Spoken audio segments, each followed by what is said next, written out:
de Eric Berne nos ayuda mucho a anticipar fenómenos de interacción. Por ejemplo, si estás en una oficina, si trabajas con distintos mandos, tipos de gente, donde tienes mucha interacción constante, ¿no? En lo social también, fuera del trabajo, mientras comen. Entonces, de alguna manera te permite lidiar con ambientes también que en determinado momento se pueden poner un poco tensos, ¿no? Entonces, alguien que tenga esta herramienta de la psicología y de la comunicación va a ser alguien distinto, va a ser alguien que va a ser de mucha ayuda para que todo fluya mejor, porque los datos en México son alarmantes, ¿no? Por ejemplo, el personal de recursos humanos, lejos de arreglar problemas, no tiene esa lectura correcta ni desarrollo de herramientas de comunicación y de asertividad para mejorarlas. Entonces, todas estas personas que tienen esa habilidad social bien entrenada, para esto te ayuda el análisis transaccional. Ya tenemos un video de base al que tienen que ir, es donde vimos la teoría y algunos ejemplos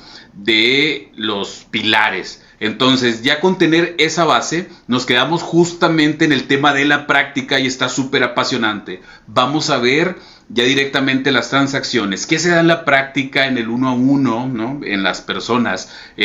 ¿Por qué? Porque convivimos todo el tiempo, somos seres sociales. Bueno, vamos a empezar con la transacción complementaria, que es lo más sencillo. Por ejemplo, supongamos que alguien llega tarde a su lugar de trabajo, ¿no? Entonces, digamos que es el que está en el mostrador para vender accesorios de ferretería, por ejemplo, o de refacciones de coches, ¿no? Entonces, llega tarde y lo ve el gerente. Entonces ve que va llegando tarde cuando ya hay algunas personas en la fila, llega y se acomoda rápido en el lugar de trabajo. Aquí, obviamente, tenemos que conocer las bases de la estructura de la personalidad. Ya sabemos que dentro del padre hay un padre crítico, padre protector, ¿no? Esta es la persona 1 y esta es la persona 2. El adulto no se subdivide y el niño tenemos el adaptado y el libre. Entonces, ¿qué es lo que pasa? El gerente le dice cuando está llegando y se acomoda en el área de trabajo: ¡ay! Otra vez llegaste tarde, ¿sí? Entonces, en una transacción complementaria se espera que la persona te responda desde cierto estado del yo. Tiene un carácter de previsible. Entonces, una respuesta muy común es que la persona 2 le diga desde el niño adaptado, aquí, perdón, la flecha debe haber salido desde el padre crítico, ¿sí? Entonces, este le responde desde el niño adaptado, que es de donde esperaba la respuesta, y le dice: claro que sí, jefe, ya no vuelve a pasar, una disculpa, con un encogimiento de hombros. Acuérdense, posturas, gestos, entonaciones cuentan también, no solo las palabras, cada una tiene un peso específico y esto es muy importante para el tema con el que vamos a cerrar hoy. Entonces, esto es lo complementario y sigue sin fin, son transacciones muy comunes. Mientras no haya cambios y todo, hasta que se cansen los transaccionistas, las personas que están hablando, esto se acaba y pasan a otra cosa. Aquí no hay una interrupción, ¿no? Súbita de la comunicación, porque todo es muy previsible, ¿no? Entonces, pero ¿qué es lo que sucede cuando te responden de un estado del yo, del que no esperaba respuesta? Es donde entra la interesante transacción cruzada. Y aquí es donde, cuando empezamos a comprender esto, vemos muchas situaciones cuando se da esa interrupción a un flujo normal de comunicación, y es donde chocan ideas, donde chocan puntos de vista, donde a alguien no le gustó el tono con el que hablaste y te responde del otro. Entonces se empieza a poner bastante interesante aquí, ¿no? Entonces, supongamos que es un ejemplo al revés, ¿no? Este diagrama lo voy a estar utilizando bastante. Supongamos que alguien que llega tarde le pregunta, ¿qué hora es?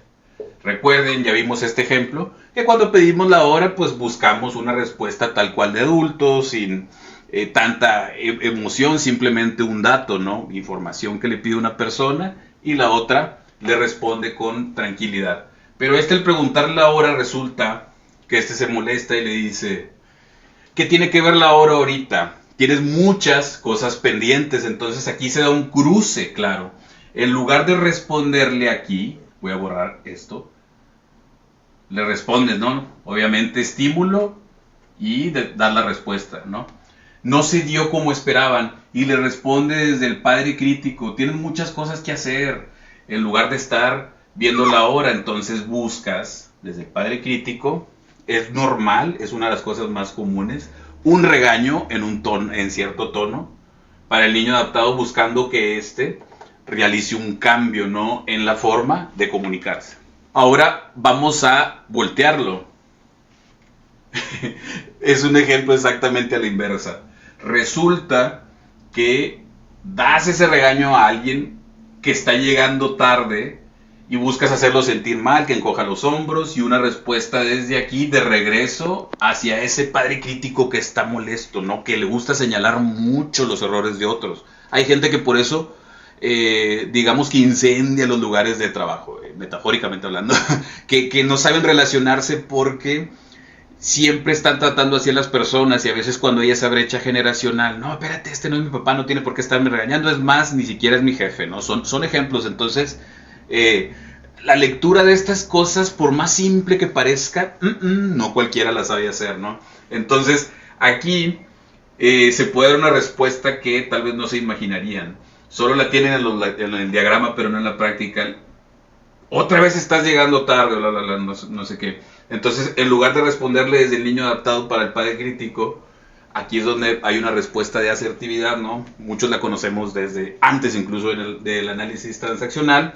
Y le dice, sé que llegué tarde y te veo molesto por esta situación.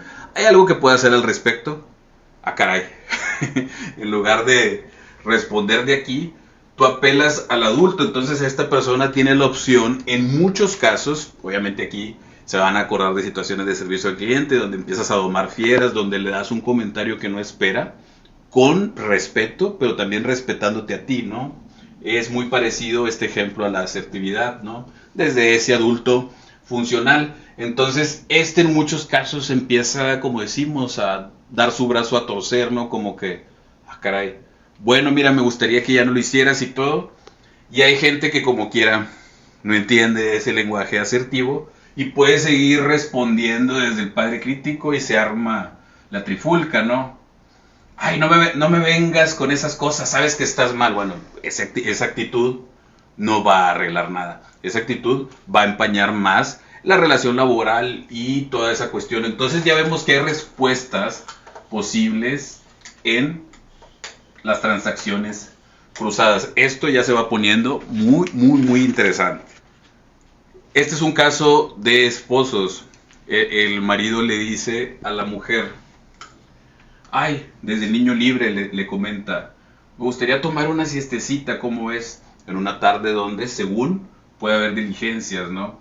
Entonces, busca de ese niño libre, no del adaptado, disfrutar, ¿no? El principio del placer, eso lo vimos en el video anterior, para tener la base de esto, ¿no? Entonces buscas como que te comprendan, que digan, oye, pues sí, échate la siestecita y todo, pero resulta que la esposa le dice, estás loco, no tenemos tiempo libre, tenemos que ir al supermercado porque el refrigerador está vaciado. Entonces no te responde desde el padre protector que te va a decir, sí, no, yo te cubro aquí lo que se ofrezca y todo, no. Le estás hablando desde el padre crítico con una especie de regaño que refuerzas con tonos, gestos, posturas y todo, ¿no? Entonces aquí en lugar de hablarle al niño libre, esperas que ahora te responda desde el niño adaptado, tu marido, ¿no? Que a veces cuando veamos la simbiosis, en ocasiones es un hijo más de la mujer, ¿no? Y voy a explicar por qué pasa y toda esta cuestión la vamos a ver a detalle. No es tema de ahorita estamos enfocados en transacciones, entonces se da esta situación muy interesante. Él puede responder, ah, sí, tenemos esas diligencias, tenemos que ir ya por los víveres o comida y todo. Discúlpame, no lo tenía presente, no tenía el itinerario presente, ¿no?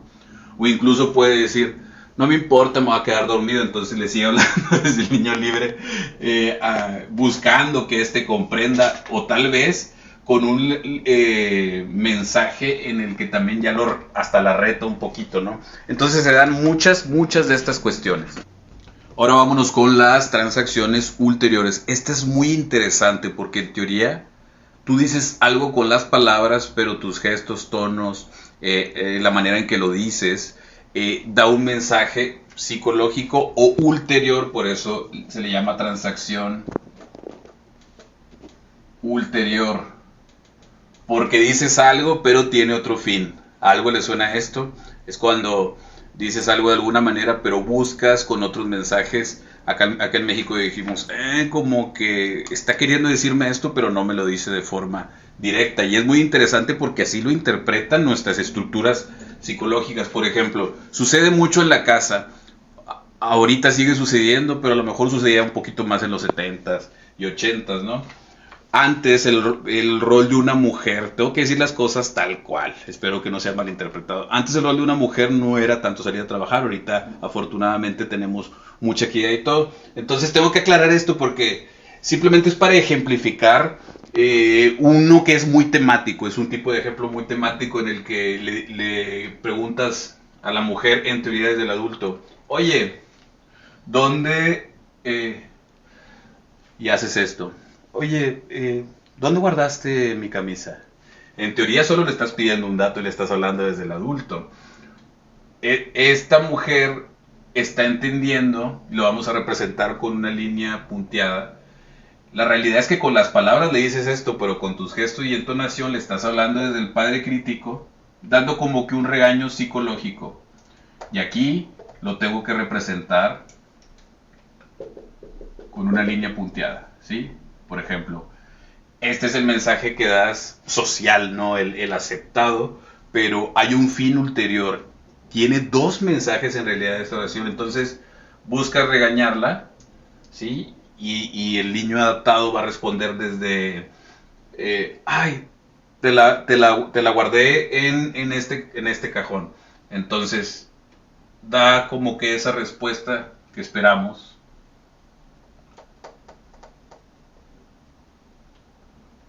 Una respuesta social se le llama, pero la realidad es que él al decir, ¿dónde guardaste mi cabeza? Está dándole a entender que siempre le pierde las cosas, y esto sigue sucediendo bastante, antes sucedía mucho más, ¿no? Entonces, la realidad es que socialmente ella le responde, está guardada aquí en el cajón, pero ella por dentro está diciendo, siempre me echas la culpa de dónde está tu ropa, ¿no? Entonces se da esta respuesta social. ¿Y a dónde va? Pues al padre crítico, ¿no? También, porque es de donde el esposo emitió la respuesta. ¿Te interesaría saber más de transacciones ulteriores y análisis transaccional? Hay muchos ejemplos. Si te gusta este tipo de contenido, suscríbete a mi canal, ya que es una oportunidad increíble de adquirir herramientas para el cambio personal, y obviamente si estamos bien en habilidades blandas y en comunicación, toda esa destreza se va a ver reflejada en nuestro día a día y nos va a ayudar a leer más las circunstancias y a las personas. Entonces no olvides suscribirte para que vayas desbloqueando estos videos, y les dejaré en la descripción de este mismo la liga de toda la base antes de pasar a esta práctica de las transacciones, porque vimos un curso completo de aproximadamente 40 minutos que te da la base de todo esto, y créanmelo, esto va a marcar la diferencia. Soy Liber del Fierro, facilitador de cambio personal, y te estaré viendo muy pronto. Te abrazo.